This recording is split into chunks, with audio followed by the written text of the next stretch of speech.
Assalamualaikum warahmatullahi wabarakatuh.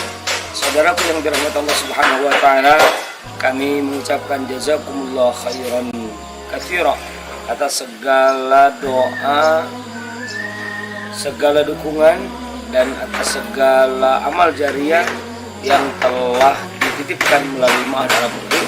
Insyaallah ini menjadi investasi akhirat. Atas doa dan dukungan Anda semua, alhamdulillah pembangunan Ma'had Al-Quran sudah mencapai berapa persen ya? Seperti yang Anda lihat, ini pembangunan rumah untuk para guru dan di sana ada pembangunan masjid. Kami tidak lupa mengingatkan Anda semua untuk menitipkan sebagian hartanya melalui Ma'had Al-Quran. Insyaallah ini menjadi investasi akhirat, menjadi keberkahan, keberlimpahan dalam hidup Anda. Wa ma anfaqtum min khairin fa huwa yukhlifu. Apapun kebaikan yang Anda infakkan, insyaallah pasti akan selalu diganti oleh Allah Subhanahu wa taala dengan yang lebih baik. Assalamualaikum warahmatullahi wabarakatuh.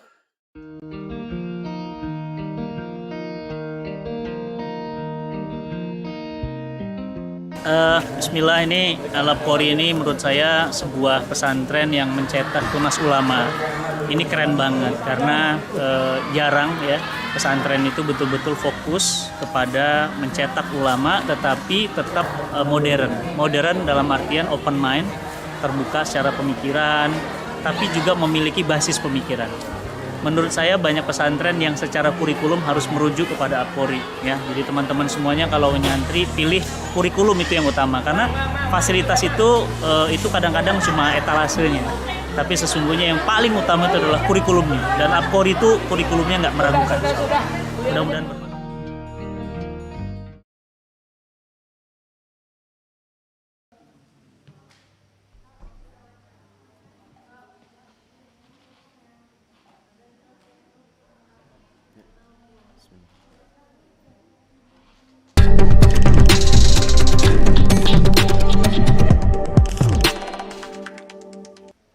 Bismillahirrahmanirrahim. Assalamualaikum warahmatullahi wabarakatuh. Alhamdulillahirabbil alamin, wassalatu wassalamu ala sayyidina Muhammadin wa ala alihi wa sahbihi ajma'in. Rabbi shrah li sadri wa yassir li amri wahlul 'uqdatam min lisani yafqahu qawli. Rabbana zidna ilma warzuqna fahma. Amin. Ayuhal musyahidun al-kiram, para pemirsa Al-Qori TV yang dirahmati Allah Subhanahu wa taala. Alhamdulillah kita dapat kembali berjumpa pada kesempatan pagi hari ini di hari Sabtu yang insyaallah penuh dengan barokah dalam kajian fikih puasa, fikih siam madhab Imam Asy-Syafi'i rahimahullah. Insyaallah akan kita lanjutkan kajian fikih puasa ini bersama guru kita tentunya Al-Mukarram Ustaz Rabi Pamungkas yang telah hadir bersama kita. Assalamualaikum warahmatullahi wabarakatuh, Ustaz. Waalaikumsalam warahmatullahi wabarakatuh. Bagaimana kabarnya pagi ini, Ustaz? Alhamdulillah khair. Semoga pemirsa juga kita doakan seluruhnya, para jamaah Al-Qori TV dan seluruh santri yang dirahmati Allah dalam keadaan yang sehat, walafiat, tanpa halangan suatu apapun, bisa terus istiqomah mengikuti kajian ini. Amin. Baik pemirsa yang dirahmati Allah Subhanahu wa taala dan para santri, kita akan lanjutkan kajian fikih siam. Pada kesempatan pagi ini melanjutkan kajian sebelumnya, yaitu sudah membahas tentang syarat dan rukun puasa, dan kali ini kita akan melanjutkan yaitu slide selanjutnya ya, pembahasan selanjutnya yaitu orang-orang yang boleh berbuka. Untuk mengawali itu, mari kita seperti biasa membaca suratul Fatihah. Mudah-mudahan Allah Subhanahu wa taala memberikan kemudahan bagi kita dan memberikan ridhonya dan limpahan rahmatnya di pagi hari ini. Ala hadhihi niyyah wa likulli niyatin shalihah, barakati ummil kitab. Al-Fatihah. A'udzubillahi minasyaitonir rajim. Bismillahirrahmanirrahim. Alhamdulillahirabbil alamin, arrahmanir rahim, maliki yaumiddin. Iyyaka na'budu wa iyyaka nasta'in. Ihdinas siratal mustaqim, siratal ladzina an'amta 'alaihim ghairil maghdubi 'alaihim. Baik mirsa yang dirahmati Allah, untuk selanjutnya demi kelancaran acara ini kami serahkan kepada guru kita Al-Mukarram Ustaz Rabi Pamungkas. Tafadhol Ustaz. Bismillahirrahmanirrahim. Assalamualaikum warahmatullahi wabarakatuh. Waalaikumsalam warahmatullahi wabarakatuh. Innal hamdalillah nahmaduhu wa nasta'inuhu wa nastaghfiruh wa na'udzu billahi min shururi anfusina wa min sayyiati a'malina. من يهده الله فلا مضل له ومن يضلل فلا هادي له أشهد أن لا إله إلا الله وحده لا شريك له أشهد أن محمدا عبده ورسوله الذي لا نبي ولا رسول بعده أما بعد. Alhamdulillah Rabbil Alamin, segala puji hanya bagi Allah Subhanahu wa Ta'ala. Pada kesempatan pagi hari yang berbahagia ini kita bisa kembali mengikuti atau kembali duduk dalam majelis ilmu dalam menjalankan salah satu kewajiban kita sebagai seorang muslim, yaitu adalah thalabul ilm.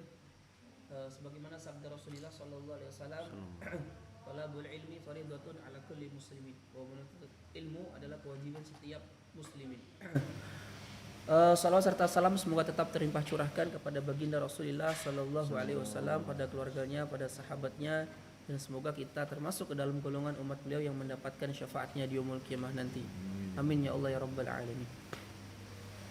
Insyaallah pada kesempatan pagi hari ini kita akan melanjutkan kajian kita terkait dengan orang-orang yang boleh berbuka. Kemarin kita sudah membahas terakhir itu terkait dengan rukun puasa, ya, dan terakhir itu tentang hal-hal yang membatalkan puasa.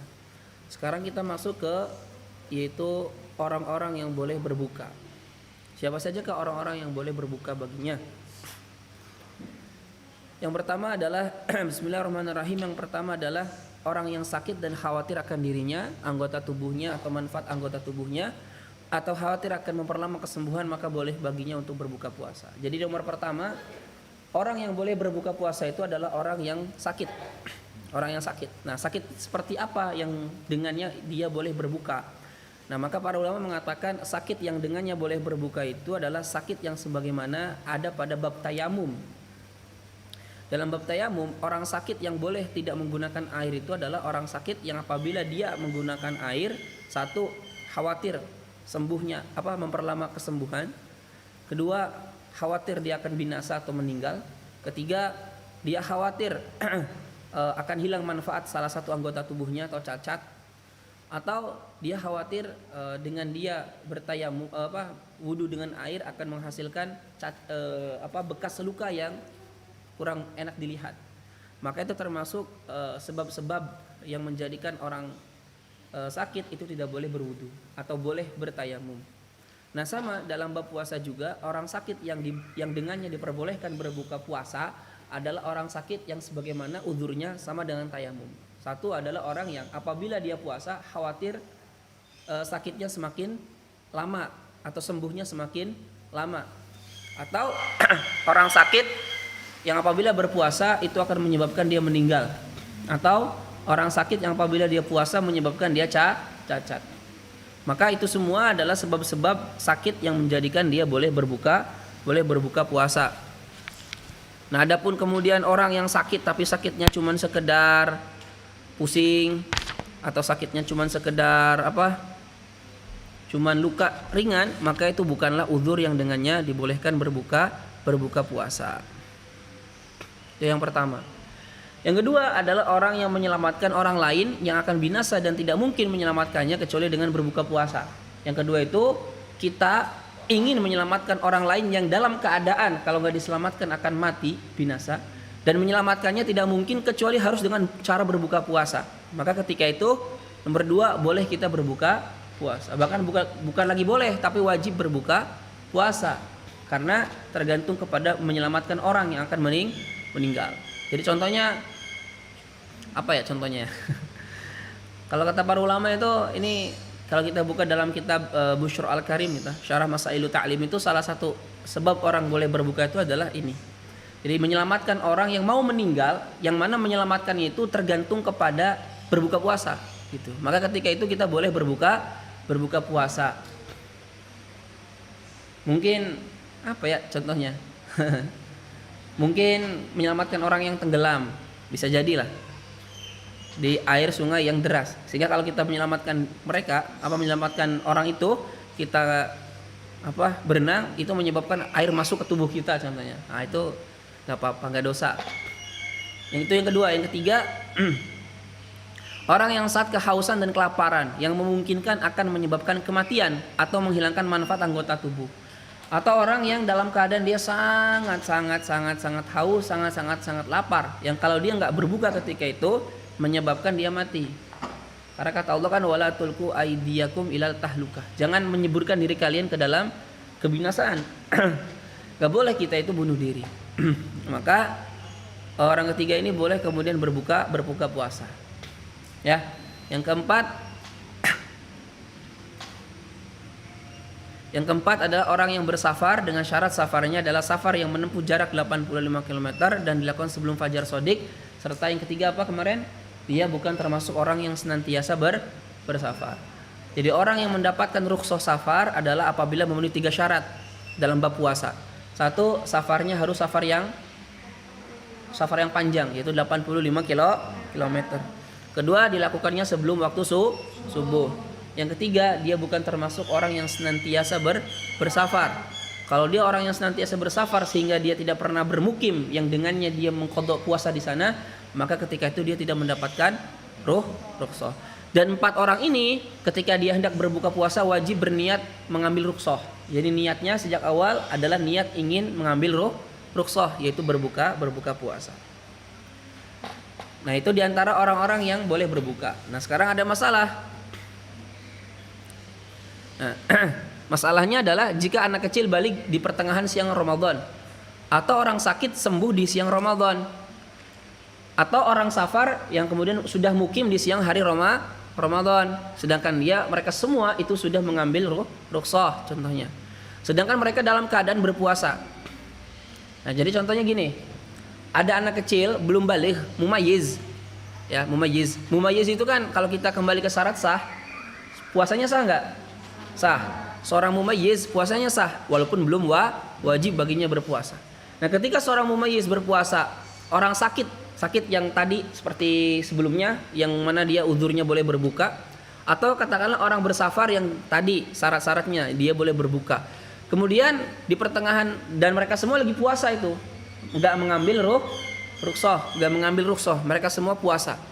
Nah, ketika di siang hari Ramadan semua uzurnya itu hilang. Contohnya anak kecil yang membayis itu tiba-tiba siang hari balik.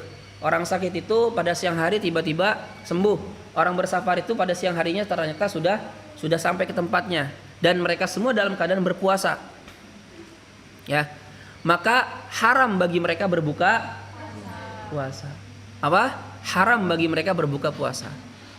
Sedangkan jika mereka dalam keadaan tidak berpuasa dalam arti mengambil rukhsah, maka disunahkan bagi mereka untuk menahan dari hal-hal yang membatalkan puasa sampai terbenamnya matahari.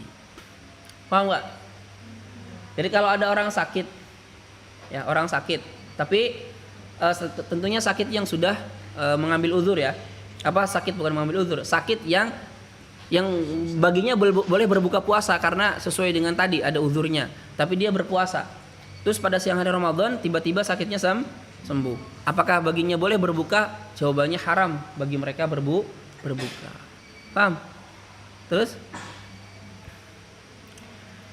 Nah, ini kaidah yang penting, semua orang yang berbuka puasa karena uzur atau tanpa uzur wajib bagi mereka mengqadha setelah mampu melakukan puasa. Jadi orang yang ketika puasanya meninggalkan puasa baik karena uzur ataupun tidak ada uzur, mereka semua wajib mengqadha puasanya. Kecuali anak kecil, orang gila dan orang kafir yang masuk Islam, maka tidak wajib bagi mereka mengqadha puasa. Jadi anak kecil ketika sudah balik apakah wajib mengqadha puasa yang telah ia tinggalkan atau yang telah ia lakukan ketika mumayyiz? Tidak wajib. Orang gila kalau sembuh wajib mengqadha puasanya? Tidak wajib. Orang kafir asli ya bukan murtad ketika mereka masuk Islam apakah wajib mengqadha puasa? Tidak. Kecuali 3 orang itu. Selain itu wajib mengqadha puasa. Terus? Nah, jika berbuka bukan karena uzur, ya, contohnya bukan karena uzur itu makan minum sengaja, atau dia lupa berniat pada malam hari, atau dia sahur tapi ternyata pas sahur sudah azan subuh, tetap sahur juga. Nah, maka jika berbuka bukan karena uzur itu semua adalah berbuka bukan karena uzur. Masih banyak ya berbuka bukan karena uzur, jima pada siang hari Ramadan dan seterusnya. Maka wajib baginya untuk menahan dari hal-hal yang membatalkan puasa sepanjang siang hari Ramadan. Jadi semua orang yang berbuka puasa tanpa ada uzur wajib baginya menahan dari hal-hal yang membatalkan puasa sampai terbenamnya matahari. Dengan catatan dia tetap wajib qada karena puasanya tidak sah. Nah, seperti orang yang tidak berniat puasa pada malam hari, yang menyengaja berbuka pada hari Syak dan terbukti Ramadan. Ya.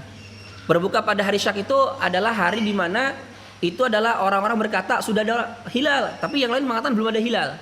Jadi hari yang diragukan antara masih Sya'ban atau sudah Ramadan. Dan ketika itu dia ternyata tidak puasa. Setelah tidak puasa, besok harinya terbukti hari kemarin itu ternyata Ramadan. Gitu. Maka itu wajib qada juga. Terus, nah itu tadi terkait dengan orang-orang yang boleh berbuka puasa. Sekarang kita masuk ke masalah qada, kafarat dan fidyah. 1. Wanita hamil dan menyusui, ya. Wanita hamil dan menyusui yang khawatir terhadap anaknya, seperti khawatir susunya tidak akan keluar atau janinnya kekurangan gizi, ya. Maka baginya qada dan membayar fidyah sebesar 1 mud. 1 mud itu sekitar 600 gram. Dari makanan pokok tempat ia tinggal sejumlah hari yang ia tinggalkan puasanya. Jadi kalau ada wanita hamil khawatir terhadap anaknya, khawatir anaknya tuh kalau dia menyusui, contohnya khawatir susunya menjadi sedikit. Kalau dia hamil khawatir anaknya tidak mendapatkan gizi yang bercukupan, sehingga dia berbuka. Nah, kalau dia wanita hamil atau menyusui khawatir karena anaknya bukan dirinya, ya, maka dia wajib 2 hal, qada dan fidyah. Fidyah itu sekitar 1 mud. 1 mud itu kalau di sekarang sekitar 600 gram. Kalau kita buka Al-Fiqhu Al-Manhaji, 1 mud itu sekitar 600 gram.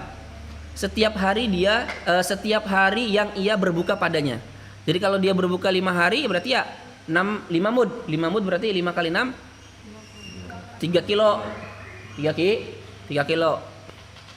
Dari makanan pokok, kalau Indonesia makan pokoknya apa? Beras. Nah, nanti ada pertanyaan, bolehkah kita mengkonversi beras ini kepada uang? Jawabannya, dalam madhab Syafi'i yang mu'tamad gak boleh. Kita gak boleh membayar fidyah itu dengan kimah, dengan nilai, dengan uang, tapi wajib dengan makanan pokok.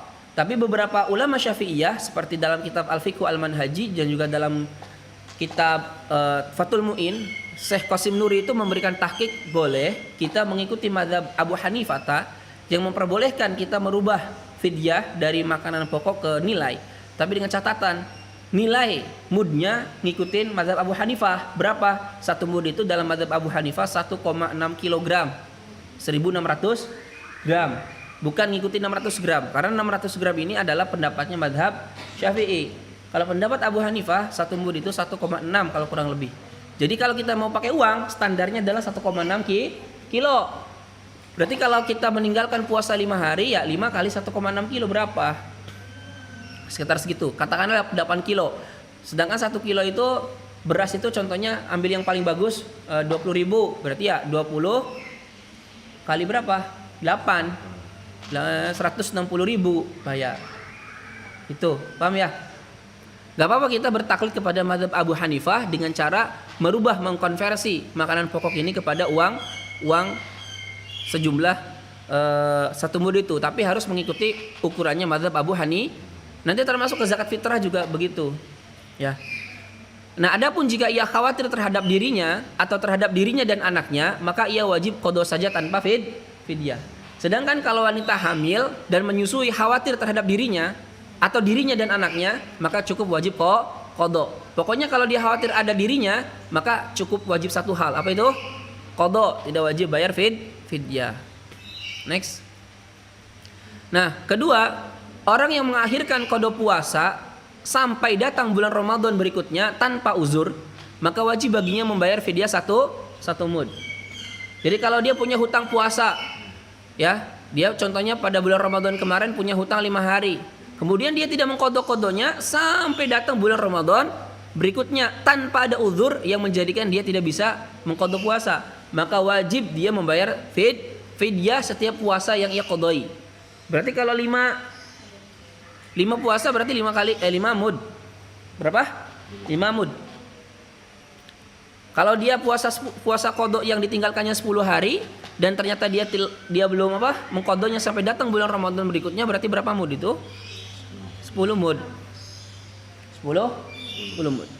Nah, jika ia tidak mengqadho puasanya karena uzur seperti hamil, kan ada perempuan itu hari ini hamil, bulan depannya tahun depan pas Ramadannya menyusui. Tahun depannya lagi hamil lagi, tahun depannya menyusui lagi, terus aja gitu. Sehingga puasanya menumpuk menjadi 400 puasa yang belum diqadho contoh. Maka yang seperti itu tidak wajib fidyah karena dia tidak mengqadho puasanya karena ada uzur. Apa itu? Hamil atau menyusui. Maka tidak wajib baginya bayar fidyah. Ini mah dia tidak mengqadho puasa Ramadan kemarin tanpa ada uzur sama sekali, sehingga datang Ramadan berikutnya maka wajib membayar fidyah. Paham tuh? Oke.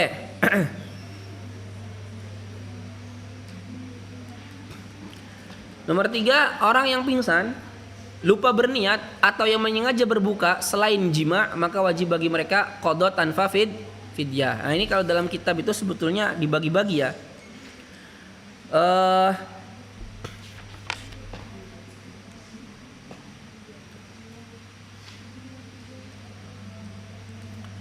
Jadi orang yang pingsan lupa berniat atau yang menyengaja berbuka selain jima, maka wajib bagi mereka qadha tanpa fidyah. Paham ya? Orang yang lupa berniat atau orang yang makan siang hari Ramadan secara sengaja, atau biasanya orang yang buka puasa ternyata masih belum maghrib, maka baginya wajib qadha saja tanpa fidyah. Pokoknya selain di dua di atas dan jima, maka itu hanya wajib bagi mereka qadha saja. Terus 4, orang yang sudah sangat tua atau orang sakit yang tidak ada harapan sembuh, yang tidak mampu berpuasa, maka wajib bagi mereka membayar fidyah 1 mud untuk setiap hari puasa yang ditinggalkan. Contohnya kakek-kakek tua yang nggak mungkin puasa, nggak mungkin bisa puasa, maka dia puasanya diganti dengan apa? Membayar fidyah 1 mud setiap hari yang ia tinggalkan, dan nggak ada qadha puasa. Jadi kakek-kakek tua yang udah umur 70-80 tahun nggak mungkin puasa, maka setiap harinya dia harus membayar satu mud.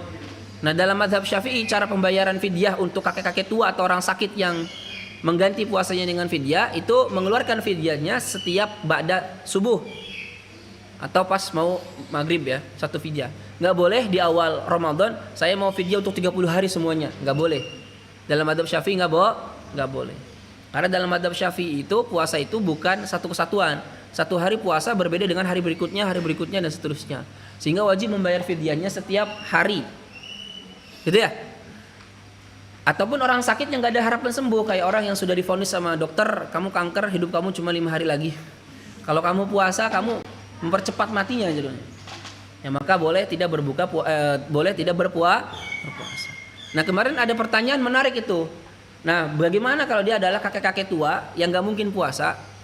Kemudian juga kalau mau bayar fidyah dianya miskin. Gimana caranya? Maka ternyata dalam mazhab Syafi'i ada 2 pendapat. Pendapatnya Imam Ibnu Hajar Al-Haytami ya, dalam kitab Tuhfatul Muhtaj, juga diikuti oleh muridnya Imam Al-Malibari dalam kitab Fathul Mu'in, bahwasanya orang yang kakek-kakek tua kemudian miskin juga, maka dia gugur puasanya, gugur fidyahnya. Jadi apa kewajiban dia? Enggak ada. Karena dia adalah orang yang tidak punya orang yang miskin. Sedangkan menurut Imam Ar-Romli, dia tetap wajib bayar fidyah dan kewajibannya itu melekat pada dirinya sampai dia mampu membayarkan fidyah. Itu kata siapa? Imam Ar-Romli. Ya, pendapat yang lebih condong ya pendapat Imam Ibnu Hajar Al-Haytami bahwa baginya gugur kewajiban bayar fidyah. Karena la yukallifullahu nafsan illa wus'aha. Itu tentang qadha, kafarat dan fidyah. Nah, sampai sini ada yang ditanyakan dulu? Silakan pemirsa, kami buka pertanyaan. Dari tadi ya, ingatkan kembali. Silakan jika pemirsa punya pertanyaan atau santri ya, silakan. Sudah ada pertanyaan, sesuatu yang ingin disampaikan, ditanyakan, masih bingung, silakan bisa dituliskan di kertas santri ya. Pemirsa bisa dituliskan di kolom komentar. Kalau kita tunggu. Ada santri? Ada yang ditanyakan? Ustaz, mungkin tadi Ustaz, kalau untuk tadi kan disebutkan ibu hamil juga Ustaz, Ya. ibu hamil dan sebagainya yang kemudian dia misalnya karena khawatir terus dalam setiap tahun tadi disebutkan Ustaz hamil kemudian menyusui itu kan tidak wajib membayar fidyah. Berarti kewajiban dia itu apa? Apakah mengganti mengkodok saja berarti atau seperti apa? Ya, berarti terkait dengan orang yang punya hutang puasa terus sampai datang bulan Ramadan berikutnya. Tapi dia nggak bisa mengkodok puasanya karena ada sebab udzur. Apa kewajiban dia? Maka kewajiban dia cukup mengkodok puasa yang hutangnya itu sesuai hutangnya. Kalau hutangnya 10 ya maka tetap kewajiban dia adalah mengkodok 10 hari puasa. Tidak ditambah menjadi 10 hari lagi jadi 20 hari enggak. Tetap 10 hari saja sesuai. Sesuai dengan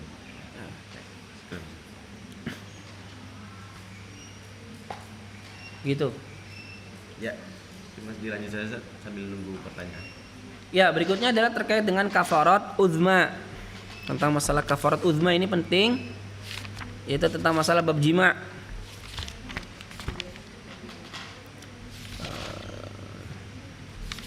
Oke. Ya, orang yang merusak puasanya pada siang hari Ramadan 1 hari penuh dengan jima' yang sempurna dan ia berdosa karena puasanya, maka ia mendapatkan konsekuensi. Jadi ini kaidahnya ya. Kaidahnya. Jadi kaidahnya pertama dia adalah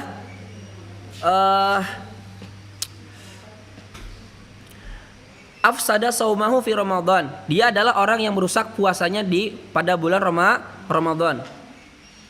Dia yang merusak puasanya. Artinya orang yang tidak merusak puasanya ya maka tidak wajib bayar kafarat uzma. 1 ya, dia merusak puasanya. Yauman kamilan 1 hari penuh. Ya. Artinya 1 hari penuh itu siang hari Ramadan ya. Pada siang hari Ramadan 1 hari penuh. Artinya kalau dia berjimanya pada malam hari Ramadan tidak wajib kafarat uzma karena dalilnya kan jelas ya. Apa? Uhilla lakum yauma siyami arrafathu ila nisaikum. Jadi kalau malam hari Ramadan berjima tidak mengapa, tidak berdosa. Jadi pertama dia merusak puasanya. Kedua pada siang hari Ramadan 1 hari penuh. Yang ketiga dengan jima. Tar dulu. Orang yang masuk puasanya pada siang hari kemudian Ramadan, maka dikecualikan daripadanya selain Ramadan.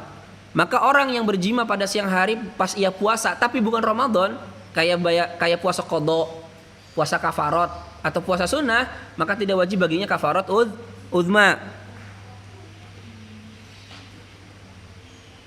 Kemudian 1 hari penuh, maksudnya 1 hari penuh itu adalah maka tidak wajib baginya kafarat apabila meninggal atau gila sebelum terbenamnya matahari. Jadi kalau dia berjima siang hari Ramadan, tapi pas sebelum terbenam matahari dia gila atau pingsan atau mati, maka tidak wajib kafarat uzma. Karena ketika itu dia sama dengan tidak berpuasa. Kenapa? Orang yang gila, orang yang pingsan, puasa baginya gugur. Sehingga ketika dia berjima siang hari Ramadan sama dengan dia tidak berjima pada siang hari Ramadan. Kenapa? Puasa baginya sudah gugur. Maka itu maknanya 1 hari Jadi yang pertama dia merusak puasanya. Kedua dia siang hari Ramadan, dikecualikan daripadanya Ramadan. Puasa qada, puasa kafarat, maka dia enggak wajib kafarat uzma. Ketiga 1 hari penuh, artinya dia berjima dan dia sampai terbenam matahari masih tetap dalam keadaan memang wajib puasa. Yang keempat, dengan jima yang sempurna, maka tidak wajib kafarat bagi orang yang merusak puasanya bukan dengan jima, seperti dengan makan, minum atau yang selainnya. Kemudian kelima, jimanya adalah jima yang sempurna, yaitu dengan memasukkan semua kepala zakar ke kemaluan perempuan.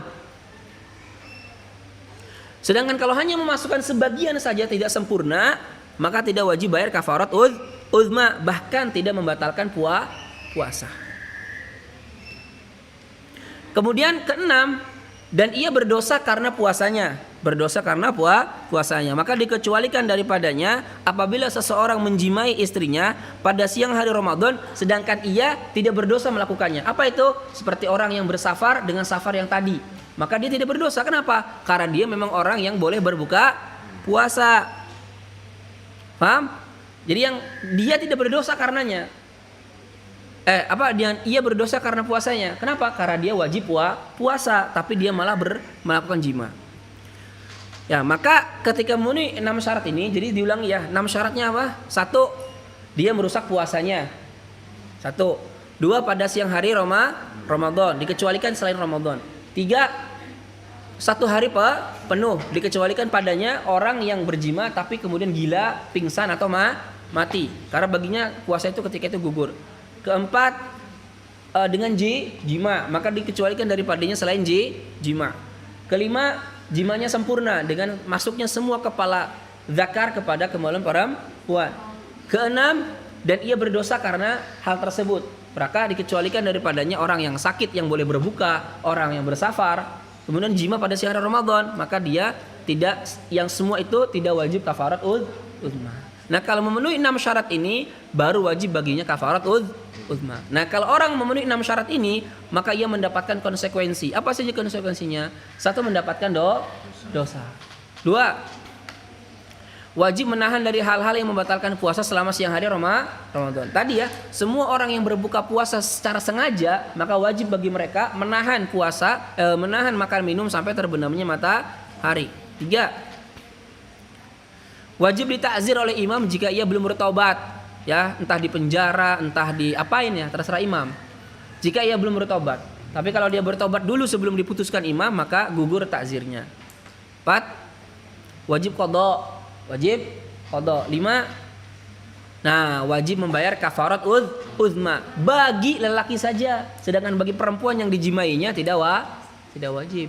Mau dia ridho, mau dia dipaksa tidak wajib. Jadi wajibnya hanya untuk laki saja, yaitu sesuai urutan.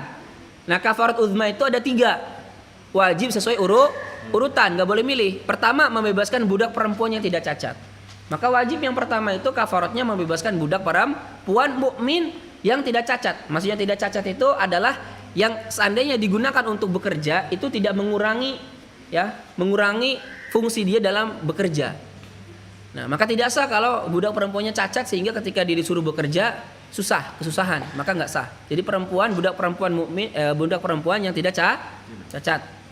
Kalau nggak ada kayak sekarang, nggak ada budak ini, maka berpindah ke kafarat yang kedua. Jika tidak bisa, puasa 2 bulan berturut. Kalau nggak bisa membebaskan budak karena sekarang nggak ada, maka wajib puasa 2 bulan berturut-turut. Nah, 2 bulan berturut-turut itu kalau dia mulai puasanya di awal bulan, maka ya 2 bulan, baik sebulannya 29 hari ataupun 30 hari. Tapi kalau dia puasanya di pertengahan bulan, ingat bulannya Qamariyah ya, bukan Syamsiyah. Kalau dia puasanya di pertengahan bulan, maka wajib menggenapkannya menjadi 30 hari. Paham? Kalau di awal bulan mau bulannya 29 30, maka 2 bulan. Paham ya? Kalau di pertengahan wajib menyempurnakannya menjadi 30 hari. 1. Yang kedua, terkait dengan puasa ini wajib berturut-turut. Kalau sekarang puasa, besok buka, besok puasa, maka diulang lagi menjadi 1 hari lagi. Sekarang puasa udah sebulan nih, besoknya buka puasa dia nggak puasa, besoknya baru puasa, maka baru dihitung 1 lagi. Kemudian puasa berturut-turut ini tidak gugur kecuali dengan hal-hal yang dengannya memang puasa itu gugur, yang tidak sah orang itu puasa. Contohnya haid dan nifas. Maka kalau ada orang kafarat uzma, ya kan ini laki-laki yang nggak ada haid nifas. Ini contoh saja. Kalau ada haid nifas, maka dia nggak boleh puasa. Besoknya setelah suci baru puasa lagi. Maka ketika dia puasa tidak mulai dari awal lagi, tapi melanjutkan.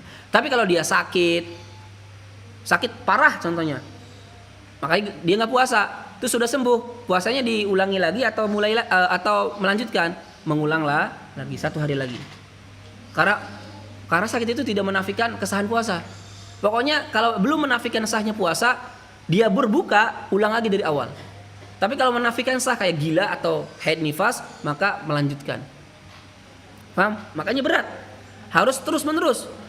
Kalau dia berbuka alasannya apapun yang tidak menafikan kesahan puasa, maka kalau dia puasa lagi mulai dari awal lagi. Ya. 2 bulan berturut-turut. Kalau nggak bisa dia 2 bulan berturut-turut karena dia memang orang yang sakit atau gimana, maka memberi makan 60 orang miskin, setiap 1 orang miskin dikasih 1 mud. 1 mudnya berapa? 1 600 gram. Berarti 6 kali 6 ya 36 kilo ya. Ya, dengan makanan pokok 500 gram. Tanggung ya 500 gram mah sekilo aja. sekilo beras 60 orang. Orang miskin ya. Berarti 60 kilo. Begitu. Paham ya? Paham? Ya makanya kata para ulama disunahkan kalau mau yang nikah itu adalah bulan Syawal. Kenapa? Kalau bulan Syawal itu jarak ke bulan Ramadannya udah lama, setahun lagi. Jadi dia tidak akan ya neko-neko. Terus? Nah, sampai situ dulu lah. Kafarat uzma ini masuk ke sunnah-sunnah puasa. Ada yang ditanyakan?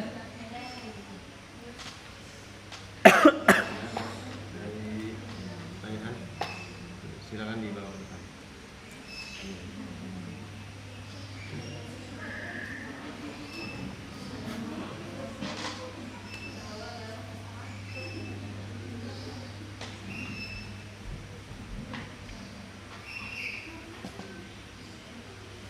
Silakan pemirsa, boleh jika ada pertanyaan dituliskan di kolom komentar. Ustaz, dari santri kita bacakan dulu Ustaz, dari santri yang sudah menuliskan pertanyaannya.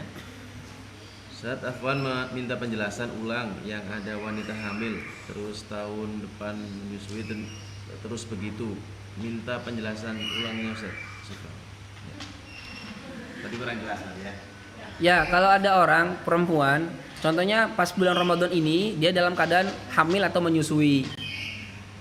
Nah, dia kemudian berbuka puasa. Kenapa berbuka puasa? Khawatir anaknya contoh. Kalau menyusui khawatir susunya sedikit. Kalau dia hamil khawatir anaknya kekurangan gizi atau yang sejenisnya. Maka ketika itu dia wajib dua hal, qadha dan fidyah. Tapi kalau dia khawatir terhadap dirinya atau dirinya dan anaknya, maka wajib qadha saja. Tuh ya. Kemudian kalau seandainya dia punya hutang puasa hari ini 10 hari katakanlah, kemudian dia pas mau membayar hutangnya ternyata dia masih dalam keadaan menyusui dan dia belum mampu puasa, belum mampu mengqadha puasanya sampai datang bulan Ramadan berikutnya, maka dia tidak wajib bayar fidyah. Kenapa? Dia belum mengqadha puasanya karena ada uzur. Apa uzurnya? Masih menyusui. Sedangkan kalau orang punya hutang puasa belum dibayar-bayar sampai datang bulan Ramadan berikutnya tanpa ada uzur, dia nggak sakit, dia nggak menyusui, dia nggak hamil, tapi nggak mengqadha, maka ketika itu dia wajib bayar fidyah sejumlah puasa yang dia tinggalkan. Nah, nanti ada kasusnya perempuan itu yang tadi hari bulan Ramadan sekarang hamil atau menyusui, bulan depannya berarti kalau sekarang hamil bulan depannya menyusui, tahun depannya menyusui, masih menyusui. Ternyata setelah menyusui hamil lagi. Tahun depannya hamil lagi. Tahun depannya menyusui lagi, hamil lagi, menyusui lagi. Makanya ya kasihan yang kayak gitu. Makanya jangan terlalu sering. Ya, kasihan. Dikasih jeda berapa tahun, 5 tahun supaya perempuan itu bisa mengqadha puasa yang sebelum-sebelumnya. Begitu biasanya. Pertanyaan terutama. Saja apabila kita punya hutang puasa karena haid tetapi belum selesai mengganti hingga Ramadan datang. Maksudnya mungkin ketika Ramadan selanjutnya masih ada sisa mungkin. Apakah wajib bayar fidyah Ustaz untuk mengqadha atau mengqadha saja? Syukran. Ya. Pertanyaannya kan dikembalikan. Kenapa dia belum mengqadha puasanya? Ditanyakan lagi.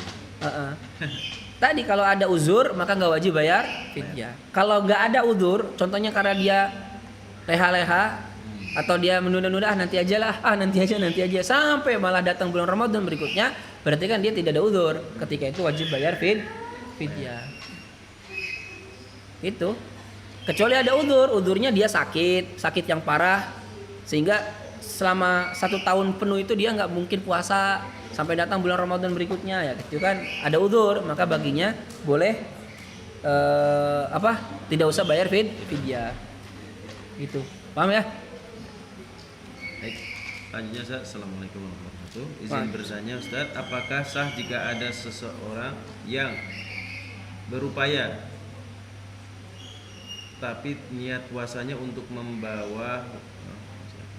membawa hutang puasa ibunya yang telah meninggal dunia. Oh, maksudnya mungkin menggantikan ibunya ya maksudnya.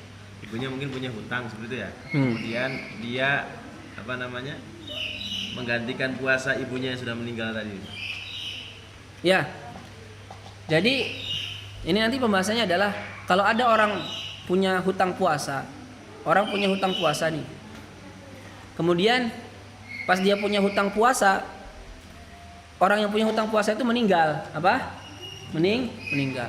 Nah, keadaan orang yang punya hutang puasa lalu meninggal itu ada dua keadaan. Keadaan yang pertama adalah dia belum mampu mengqadha puasanya tapi keburu meninggal. Yang kedua, dia sudah mampu mengqadha puasanya tapi belum diqadha terus keburu Kalau ada orang punya hutang puasa dan memang belum mampu mengqadha puasanya karena sakit atau yang sejenisnya, kemudian keburu meninggal, maka baginya tidak ada kewajiban apa-apa. Paham? Tidak ada kewajiban apa-apa. Yang nggak ada kewajiban bayar apa-apa, nggak ada kewajiban qadha-qadhaan, nggak ada. Nah, tapi kalau ada orang punya hutang puasa, belum mampu mengqadha puasanya, tapi dia nggak mengqadha, terus keburu meninggal. Maka dalam mazhab Syafi'i itu ada dua pilihan. Satu, walinya itu berpuasa mengqadha puasanya si yang mayit, si wali. Wali di sini adalah orang kerabat dekat, termasuk anaknya boleh. Contohnya dia meninggalkan 5 hari hutang puasanya 5 hari, maka boleh diqadha oleh anaknya 5 hari. Atau yang kedua, kalau nggak mau puasa adalah membayar kafarat, membayar fidyah. 1 mud sejumlah hutang puasanya. Kalau 10 hari berarti 10 mud 600 gram. Kalau sudah 10 mud ya tidak lagi disunahkan puasa. Itu ya seperti itu. Dan afdolnya dalam madzhab Syafi'i itu ngasih makan. Afdolnya ngasih makan. Kenapa? Kalau ngasih makan manfaatnya kena ke semua. Kalau puasa kan cuma dirinya sendiri. Begitu. Wallahu a'lam bishawab. Baik. Selanjutnya Ustaz, kepada siapa kita harus membayar fidyah? Kepada orang fakir miskin. Pada orang yang fakir dan miskin. Fakir miskinnya ya dalam standar dalam zakat aja. Kalau dalam zakat kan orang fakir itu orang yang punya kebutuhan 5 contohnya, tapi dia baru bisa memenuhi cuman 1 atau 2. Itu orang fakir. 1. Kalau orang miskin itu punya kebutuhan 5 tapi dia baru memenuhi setengah. Atau 4 ya, belum 5. Itu miskin. Ya. Kurang lebih seperti itu. Selanjutnya Ustaz, ada pertanyaan dari pemirsa. Terima kasih yang sudah menuliskan pertanyaannya. Kita bacakan langsung saja dari Ibu Mar'atun Solihah. Assalamualaikum Ustaz. Afwan, kalau membatalkan puasa karena jima 2 kali, Masya Allah, di bulan Ramadan, apakah kafaratnya berkali lipat? Ya, jima 2 kalinya dalam 1 hari Ramadan atau 2 hari Ramadan. Kalau jimanya 1 hari Ramadan dia berjima berulang kali sekalipun, kafaratnya cuma 1. Sesuai. Tapi kalau dia berjimanya sekarang berjima, besok berjima, baru itu diulang kafaratnya berulang. Kalau dia berjima 3 hari pada siang hari Ramadan, nah dan dia bisanya cuma puasa 2 bulan berturut-turut, berarti 3 hari. Berarti 2 kali 3 6, berarti 6 bulan berturut-turut. Ya. Mabuk nanti. Cocok ya. Ya, jadi kalau walaupun berulang-ulang, kalau dilakukannya cuma 1 hari, maka cukup satu kafarat saja. Kalau berulang-ulangnya setiap hari, baru setiap hari itu dihitung 1 kafarat. Begitu. Wallahu a'lam bishawab. Ya. Selanjutnya dari Bu Wardah Samanhudi. Bu Wardah bapak apa ibu nih? Ya. Ustaz, kalau kita baru tahu sekarang ternyata harus membayar fidyah dan qadha puasa kita bagi ibu yang hamil atau melahirkan, yang mengkhawatirkan bayi dan ibunya, padahal itu sudah berlangsung 15 tahun yang lalu, baru tahu mungkin Ustaz. Ya. Kalau tadi kan pertanyaannya mengkhawatirkan anak dan dirinya. Ya. Itu enggak wajib fidyah, wajib qadha saja. Yang fidyah itu ingat khawatir terhadap anaknya saja. Kalau dibarengi dengan khawatir dirinya, maka cukup qadha saja. Nah, kalau konteksnya ternyata dia mengatakan enggak wajib qadha fidyah, ya. Berarti kan dia enggak mengqadha nih. Karena pemahamannya contohnya dia orang wanita hamil menyusui itu enggak wajib qadha dan fidyah. Maka jawabannya gimana? Ya harus mengqadha. Sejumlah hari yang ia tinggalkan walaupun itu 15 tahun yang lalu. Karena ingat, dalam bab puasa jahil itu adalah dua. Satu, baru masuk Islam, atau yang kedua dia tinggal jauh daripada para ulama yang tidak bisa ditanyai. Ya, begitu. Makanya tadi juga kelewat itu bab jima juga tadi itu baru wajib kafarat uzma kalau dia melakukannya adalah sadar, tidak lupa, mengetahui keharamannya, dan dia tidak jahil yang tadi, dan dalam keadaan pilihan sendiri, tidak dipaksa. Beda kasusnya kalau dia pas berjima siang hari Ramadan dia baru astagfirullah, saya kan lagi berpuasa, maka nggak wajib kafarat uzma. Atau dia nggak tahu bahwa itu adalah perkara yang haram, maka nggak wajib kafarat uzma. Atau dia jahilnya adalah baru masuk Islam atau tinggal jauh dari para ulama. Yang keempat, dia tidak dipaksa, maka kalau dipaksa tidak wajib kafarat uzma. Begitu. Allah alam. Selanjutnya pertanyaan dari RM Production.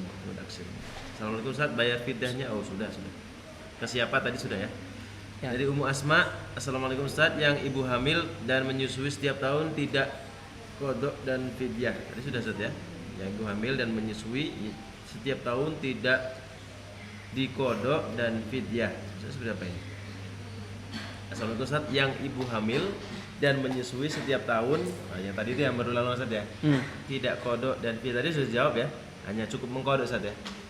Kalau apa? Kalau khawatirnya itu tergantung juga ya, ditanyakan lagi. Ya.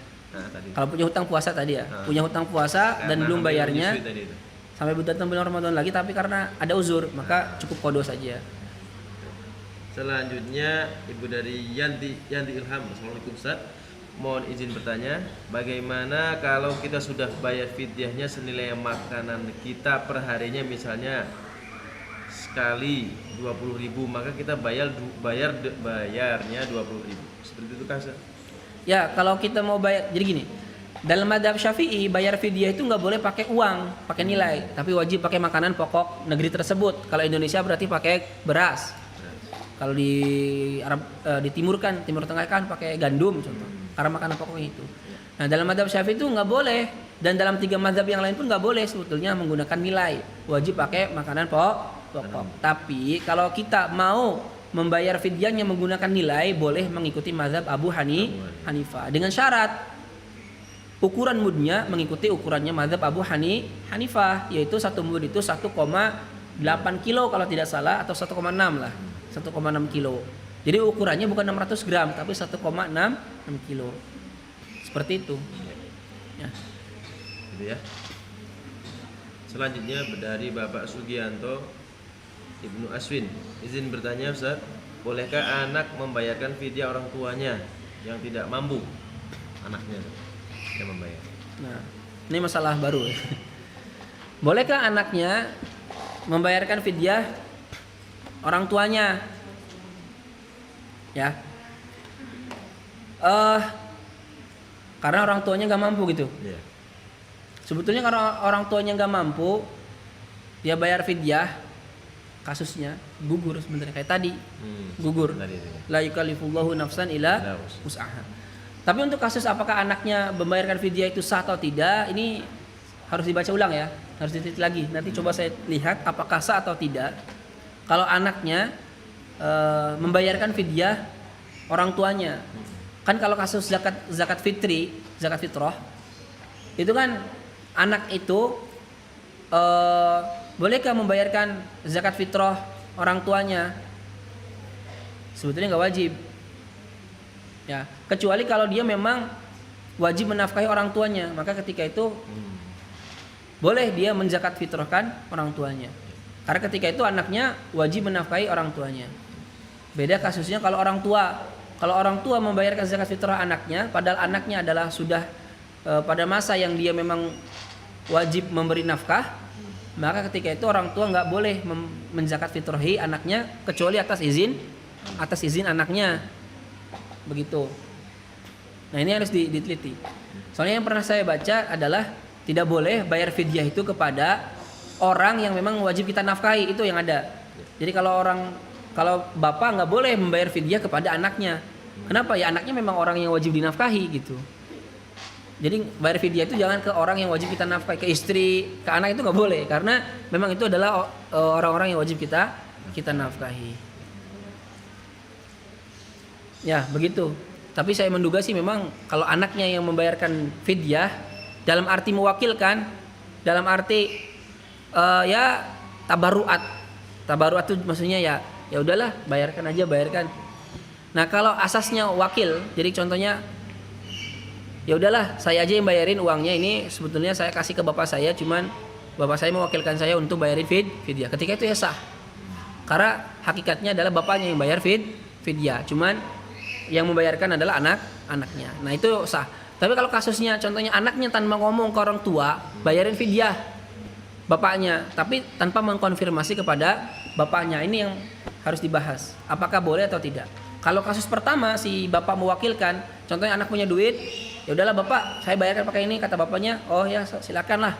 Nah itu insya Allah itu boleh, karena itu kasusnya wakalah mewakilkan. Tapi kalau kasusnya yang kedua, si anaknya membayarkan tanpa ada pengetahuan orang tuanya, ini harus dibahas ulang ya. Wallahu a'lam. Ya. Begitu mungkin waktu kita sudah lewat, Ustaz. Mohon maaf untuk memberikan kesimpulan dari perjumpaan kita kajian pagi hari ini. Ustaz. Ya.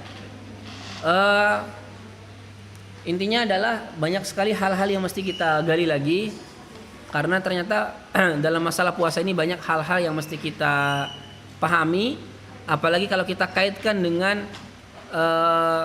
kasus-kasus kekinian ya, kasus-kasus modern. Contohnya kemarin tentang masalah apakah orang yang menswab dirinya batal puasanya atau tidak. Kalau kita mengikuti fatwa dari Jordania, maka puasanya sah, tidak batal. Kenapa? Karena mereka mengikuti ternyata mazhab Maliki dan mazhab Abu Hanifah. Ternyata kalau dalam mazhab Syafi'i sendiri, diswab itu batal puasanya. Kenapa? Karena menswab itu menurut keterangan dokter itu melebihi rongga hidung. Nah, khayshum. Nah, di belakang khayshum itu rongga hidung ini nih, itu sudah masuk al-jauf.